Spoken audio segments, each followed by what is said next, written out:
যেন করে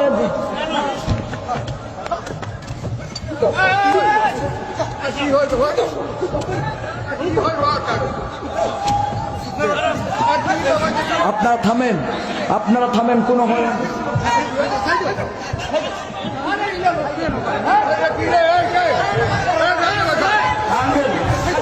अस्सलाम वालेकुम, कैसे हैं आप लोग। उम्मीद है आप सब बिल्कुल ठीक, सेहतमंद और सलामत होंगे। तो आज हम फिर से देखने वाले हैं हमारे मीठे मीठे प्यारे प्यारे हरे भरे लाल पीले रंग बिरंगी और रंगीले हलवाखोरों की कुछ अजीबोगरीब वीडियोस। लेकिन शुरुआत करते हैं बुरी खबर से। बुरी खबर है हलवाखोरों के लिए, सिर्फ हलवाखोरों के लिए। खबर थोड़ी पुरानी है लेकिन मेरे पास अब ये भी पहुंची है। बताया जा रहा है कि पाकिस्तान में मौजूद बाबा शलवार शाह साहब की मज़ार, जी हाँ ये वही मज़ार है जहां पर हलवाखोर हजरात जो हैं अपनी शलवारें पेश करते हैं, सॉरी मेरा मतलब शलवारों का नजराना पेश करते हैं। तो वहां पर रात के अंधेरे का फ़ायदा उठाकर किसी वहाबी देवबंदी गुस्ताख, मतलब हलवाखोरों के मुताबिक गुस्ताख, तो उसने आग लगा दी है जिसकी वजह से वहां पर मौजूद तमाम तर मुश्किल कुशा शलवारें जल चुकी हैं। बहरहाल इस बात पे अभी इंफॉर्मेशन आनी बाकी है, खबर आनी बाकी है कि क्या वो बाबा जो इन शलवारों के जरिए हलवाखोरों की मुश्किल कुशाई करते थे, क्या उनकी अपनी ज़ाती शलवार बच गई है या फिर उसमें भी आग लग गई है। इस पर अभी इंफॉर्मेशन आनी बाकी है। खैर ये खबर 2 साल पुरानी थी। उसके बाद हलवाखोर हजरात जो हैं जोश में आ गए, तिल मिला गए कि ऐसा कैसे हो सकता है कि हमारी शलवारों को, सॉरी मेरा मतलब मुश्किल कुशा शलवारों को आग लगा दी जाए। तो उन्होंने फिर से अपनी शलवारें पेश करनी शुरू कर दी, मेरा मतलब शलवारों का चढ़ावा चढ़ाना शुरू कर दिया। तो अब ये जो शलवार शाह साहब की मज़ार है फिर से चमक धमक रही है बिल्कुल पुराने तरीके से। अगर किसी हलवाखोर को वहाँ जाने का मन हो तो वहाँ पे जाने के कुछ उसूल हैं। ऐसा नहीं कि भाई मुंह उठा के चल दिए, नहीं, वहाँ पे जाने के उसूल हैं। पहला उसूल यह है कि आपको एक ही शलवार पहन के जाना है और फिर उसी शलवार को वहाँ पे जाके उतार देना है। आप फिर वापस कैसे आएंगे आप जाने, आपके बाबा जाने। और वहाँ पर कोई मतलब ऐसी जगह है भी नहीं जहाँ पर आप शलवार उतार सके, मतलब चेंजिंग रूम नहीं है। आपको ये सब खुल्लम खुल्ला करना पड़ेगा। तो आप कैसे करेंगे आप जाने, आपके बाबा जाने। और इस बात पे भी कोई इन्फॉर्मेशन नहीं आई है कि क्या इस शलवार के नीचे जो कि आपको वहाँ पे उतार देनी है फिर वो मुश्किल कुशा शलवार बन जाएगी, क्या इसके नीचे अंडरवेयर पहन सकते हैं या फिर नहीं। तो इस पर भी अभी कोई डिटेल्स नहीं आई है। खैर मैं हलवाखोरों से माफ़ी मांगना चाहूँगा कि अगर मुझसे शलवारों की शान में, सॉरी मेरा मतलब मुश्किल कुशा शलवारों की शान में गुस्ताखी हो गई हो तो मुझे माफ़ कर दीजिएगा, क्योंकि हलवाखोरों के ये इमदादें पूरी करते हैं ये शलवारें, तो हो सकता है कि उन्हें बुरा लगा हो। खैर जहाँ पर बुरी खबर है वहाँ पर एक बहुत अच्छी खबर भी आई है हलवाखोरों के लिए, सिर्फ कि पाकिस्तान में जो निक्का पीर हैं जो कि हाइट में छोटे हैं, उम्र में छोटे हैं, लेकिन हलवाखोरों के यहाँ रूहानी तौर पर बहुत ऊंचे पीर बन चुके हैं, तो उन्होंने अपनी करामत जो है वो जाहिर कर दी है। जी हाँ, उनकी करामत मंजर आम पर आ चुकी है।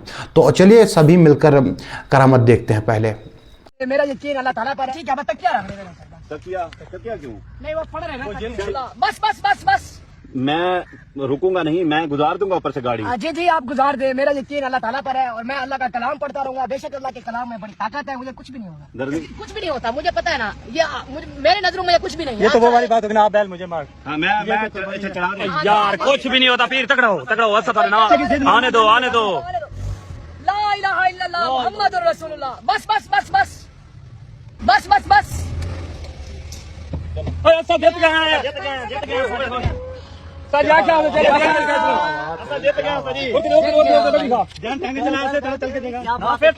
तो आपने अपनी आंखों से निक्का पीर जो कि हाइट में छोटे हैं, उम्र में छोटे हैं, लेकिन हलवाखोरों के यहाँ बहुत ऊंचा मुकाम रखते हैं, उनकी करामत अपनी आंखों से देखी। खैर हमारी गुजारिश है हलवाखोरों से और निक्का पीर से भी कि ये छोटी मोटी गाड़ियाँ छोड़ दीजिए, आप जो हैं ट्रक ट्राई कीजिए या फिर ट्रेन जो है वो ट्राई कीजिए, क्योंकि छोटी मोटी गाड़ियाँ कोई भी अपने ऊपर से गुजार सकता है।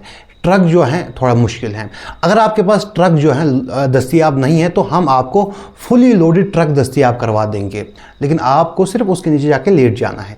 देखते हैं कि आपकी जो करामत है वो कहाँ तक आपका साथ निभाती है। रही बात है छोटी मोटी गाड़ियाँ, तो कोई भी अपने ऊपर से गुजार सकता है, इसमें कोई नई बात नहीं है, इसका कोई इतना वजन होता भी नहीं है। जब मैं इन कुछ बेहुदा हलवाखोरों की बेहुदा वीडियोस दिखाता हूं तो इनमें से कुछ बेहुदा हलवाखोर जो है जोश में आ जाते हैं, तिल मिला जाते हैं और मुझे माँ बहन की गालियां देते हैं। अब ऐसा है नहीं कि मैं जवाब नहीं दे सकता, मेरे पास अल्फाज का ऐसा ज़ख़ीरा दस्तियाब है कि अगर मैं उसका इस्तेमाल कर दूं तो ये जो गालियाँ देने वाले हलवाखोर हैं ये अपनी पैदाइश पर रोएंगे। लेकिन तरबियत जो है बीच में आ जाती है। मेरी तरबियत जो है ऐसी हुई नहीं कि मैं गालियाँ दूँ। अजीब बेवकूफ़ लोग हैं ये, अजीब अहमक तरीन लोग हैं ये। मैं इनकी माओ बहनों को बचा रहा हूँ, ये लोग जो है मेरी माँ बहन को गालियाँ देते हैं। मैं आपको मिसाल देकर समझाता हूँ। ये जो औरतें हैं ये किसकी माएँ बहनें होंगी? वहाबियों की या फिर देवबंदियों की हो नहीं सकती, क्योंकि वो अपनी माओ बहनों को पीरों के पास नहीं भेजते। ये किसी हलवाखोर की माँ बहन होगी। ये कर क्या रही है? पीर के पैर धो रही है, उसके बाद वही पानी पी रही है। कितना बेगैरत और अहमक तरीन इंसान होगा कि जो ऐसे पीरों के पास अपनी माएँ बहनें भेजते हैं। मेरे पास ऐसी वीडियोज़ हैं जहाँ पर पीर जो हैं औरतों के साथ ज़्यादतियाँ कर रहे होते हैं, नाजेबा हरकतें कर रहे होते हैं, लेकिन मैं वो दिखाना नहीं चाहता, क्योंकि मेरा मकसद जो है नीचा दिखाना नहीं है, बल्कि मेरा मकसद है समझाना। और कुछ हलवाखोर कहते हैं कि सारे पीर जो हैं एक जैसे नहीं होते, कुछ पीर अच्छे भी होते हैं, लेकिन कौन पीर अच्छा है कौन पीर बुरा है ये आप कैसे जानते हैं? क्योंकि किसी के दिल का हाल तो हम जानते नहीं हैं। जो पीर अच्छे होते हैं बाद में वही बुरे निकल आते हैं। मैं आपको मिसाल देकर समझाता हूँ। ये जो शख्स आप देख रहे हैं इसका नाम है गुलजार। गुलजार पीर के नाम से मशहूर था। एक वक्त ये बहुत बड़ा पीर था, इसके बहुत सारे मुरीद थे। उन दिनों अगर आप इसके खिलाफ कुछ बोलते तो इसके मुरीद जो है आपको जिंदा खा जाते। इसको बहुत अच्छा पीर मानते थे। और फिर इसका जो कांड है वो निकल आया। इसने करीबन 150 से लेकर 200 लड़कियों के साथ ज्यादती की थी और फिर ये जेल भी गया था। अब पहले पीर अच्छा था लेकिन बाद में बुरा निकल आया। ऐसा ही होता है अक्सर पीरों के साथ कि वो अच्छे लगते हैं लेकिन अच्छे होते नहीं हैं। और हमारे पास ऐसा कोई मीज़ान नहीं है, ऐसी कोई स्केल नहीं है जिसे हम माप सके, मेजर कर सके कि कौन पीर अच्छा है कौन बुरा है। एरिस्टोटल ने कहा था, और इस बात को साइंस भी मानती है, कि man is a social animal, यानी इंसान समाजी जानवर है। और आजकल जो हालात चल रहे हैं, जैसे हालात बनते जा रहे हैं, इंसान समाजी कम होता जा रहा है और जानवर ज़्यादा बनता जा रहा है। और हमारे पास कोई ऐसा मीज़ान नहीं है, कोई ऐसा तराजू नहीं है जिसे हम माप सके कि कौन समाजी है और कौन जानवर है। कहीं ऐसा ना हो कि आप किसी पीर को समाजी समझकर उसके पास अपनी माँ बहन भेज रहे हो और वो जानवर निकल आए। खैर, और मैं क्या ही कह सकता हूँ। तो चलते हैं अगली वीडियो की तरफ। लेकिन दुख की बात यह है कि दाता साहब का पाकिस्तान, हज़रत ख्वाजा गरीब नवाज का पाकिस्तान, हज़रत मीर अली शाह का पाकिस्तान, पीर सैयद जमात अली शाह साहब का पाकिस्तान आज इस हाल पे खड़ा है। कभी ये IMF से मांगने जा रहा है, कभी ये किसी से मांगने जा रहा है, कभी ये किसी से मांगने जा रहा है। और खुदा इन हुक्मरानों को हिदायत दे, वो IMF से जो मांगने जाते हो तो कभी यहाँ के भी अर्ज कर दो, गंज बख्शे फैज़ आलम मजहर क्या कहने, खुदा तुम्हें हिदायत दे। तुम्हारी अकल पे पत्थर पड़ गए। या अय्युहल्लज़ीना आमनू ला तत्तखिज़ुल यहूदा वन नसारा औलिया हैं। वहां तुम जा रहे हो, यहाँ मेला लगा है, यहाँ फैज बट रहा है, कांटे मार रहा है फैज, वो यहाँ आ जाओ। खुदा इनको अकल दे, यहाँ हो, गंज बख्शे फैज मजहर नूर को इन्होंने बनाया। क्या उन्होंने बनाया? वो तो मिटाने वाले हैं। भाई, जब दाता साहब दे सकते हैं तो फिर आप लोग दाता साहब से लेते क्यों नहीं है? क्यों फिर लोगों से चंदा मांगते हैं? हर दूसरे मोड़ पे आपके 3 चंदा बॉक्स लगे होते हैं, फिर वो वहां कर क्या रहे हैं? आप लोग फिर दाता साहब से मांगते क्यों नहीं है? उनसे लेते क्यों नहीं है? जब पाकिस्तान की गवर्नमेंट को मालूम पड़ेगा कि भाई दाता साहब से मिल रहा है कुछ, तो वो भी आ जाएंगे। जब तुमको ही नहीं मिल रहा है, जो कि दाता साहब की करामात सुनाते हो, उनकी कहानियां सुनाते हो, जब तुम्हें ही वो दे नहीं पाते तो फिर गवर्नमेंट को देंगे क्या? हर जगह तो तुम्हारे चंदा बॉक्स लगे होते हैं, तुम्हारा बस नहीं चलता, वरना तुम लोग जो है चांद पे भी चंदा बॉक्स लगा देते, लेकिन क्या है, वहां तुम पहुंच नहीं पाते, वहां तक तुम्हारी पहुंच नहीं है। हर जगह तुम्हारे चंदा बॉक्स होते हैं। अजीब बात तो यह है कि ये वो मखलूक हैं जो लोगों से चंदा मांगते हैं। जब लोग इन्हें चंदा देते हैं, इन्हें पैसा देते हैं, फिर ये लोग उन्हीं लोगों से कहते हैं अब तुम जाके दाता साहब से मांगो। भाई, दाता साहब के यहाँ भी चंदा बॉक्स लगा हुआ है। पाकिस्तान में जो अतारियों के सबसे बड़े पीर हैं वो हैं इलियास क़ादरी। जब भी वो लोगों से बयान करते हैं, कहते हैं इस पीर से मांगो, उस पीर से मांगो, लेकिन जैसे ही पैसों की बात आती है तब वो खुद पीरों से नहीं मांगते। तब लोगों से कहते हैं लाओ 1500, लाओ चंदा, लाओ ज़कात। तब लोगों से ही वो भी पैसा मांगते, तब पीरों से नहीं मांगते। या अल्लाह पाक, जो कोई शबे बारात में, बल्कि पूरे शाबान के महीने में दावत इस्लामी को कम से कम 1500 रुपए, या जो करेंसी दूसरे मुल्कों में हो, दूसरे मुल्कों वाले ये कमोबेश इस 1500 रुपए के आसपास मतलब जमा करवा दे दावत इस्लामी के लिए, तो या अल्लाह पाक इससे पहले उसको इससे पहले मौत ना देना, जब तक कलमा ना पढ़ ले, और इसका हाथ जो हमेशा ऊंचा रहे, नीचे ना हो, इसकी तिजोरी हमेशा भरी रहे। या अल्लाह पाक, जो कोई हर महीने 1200 रुपए मदनी चैनल को चंदा दे, अल्लाह पाक इसकी जेब हमेशा भरी रहे, इसकी तिजोरी भरी रहे, और कभी किसी गैर का मोहताज ना हो, सिर्फ तेरे घर का मोहताज रहे, और ईमान भी उसका सलामत रहे, दुनिया से ईमान के साथ, आफियत के साथ महबूब के दिलों में रुखसत हो, और तू हमेशा हमेशा हमेशा के लिए उसे राजी हो। आमीन में जा। और जब दावत इस्लामी को ज़कात मिल जाते हैं, पैसे मिल जाते हैं, उसके बाद दावत इस्लामी कहती अब दाता साहब से मांगो, अब इस पीर से मांगो, अब उस पीर से मांगो। अजीबो गरीब लोग हैं ये।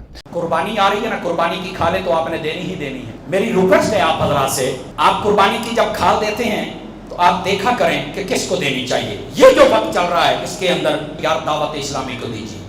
अब इन भाई साहब को देख लो, ये है समर अब्बास अत्तारी। आपने इनको हमेशा घुराते देखा होगा, चिल्लाते देखा होगा, लेकिन जैसे ही चंदा मांगने की बात आती है बहुत सॉफ्ट हो जाते हैं। दुनिया में मिठास के मामले में मिठाई हो, शक्कर हो, चॉकलेट हो, या ये जो मीठी चीज़ें होती हैं ये आज भी सेकंड नंबर पे आती हैं। पहले नंबर पर चंदा मांगता हुआ बरेलवी आता है। भाई ये बहुत सॉफ्ट होकर चंदा मांगते, इतना मीठा होकर चंदा मांगते, इंसान कहता है भाई दिल जिगर जान जो भी हैं गुर्दे हैं इन्हीं को दे दूं, इतना सॉफ्ट होकर मांगते। लेकिन जैसे ही इनको चंदा मिल जाए, स्टेज पे आते हैं तो भाई घुराने लगते हैं, मुंह से आग उगलते हैं और भाई गालियां देते हैं। ईदुल फिक्र खबीस और नस्ल वल असल वल अक्ल है मनहूस शक्ल कबीहुल अक्ल अखबसुन्नास अर्जलुन्नास अफ्तनुन्नास अशर्रुन्नास। कोई बात है, तेरा अब्बा कमजोरी दा मारिया ते मैं अपना गल्ला अंदर बैठा है कोठे वालियां दी बचिया। ये कोठे वाली सरकार है, ये कोठे वालियां दा बच्चा अंदर बैठा है, बाहर निकल। तब पता मैं समझता था ये सिर्फ प्यो कोई नहीं, ये तो मां भी कोई नहीं, ये तो खोती दा पुत्र लगदा है मैनू। इनके हुलिये और बयान से लगता है कि भाई ये हज पे गए हुए हैं। का जानवर ज़िबा फरमाएं तो उसके बाद खाल आपने दावत इस्लामी को देनी है। दावत इस्लामी आपकी अपनी तंजीम है, आपकी अपनी तहरीक है पूरी। लेकिन वहाँ इनको फिक्र है कि कहीं खाले जो हैं कुर्बानी की वो किसी और को न मिल जाए। वहाँ से बाज़ाब्ता वीडियो बना रहे हैं कि भाई खाल जो है वो दावत इस्लामी को दो, दावत इस्लामी को खाल दो। वहाँ भी इनको चंदे की ही फिक्र है। खैर आप क्या ही कर सकते हैं। खैर आज की जो वीडियो थी वो यहीं तक थी। इंशाअल्लाह मिलते हैं अगली वीडियो में। अस्सलामु अलैकुम।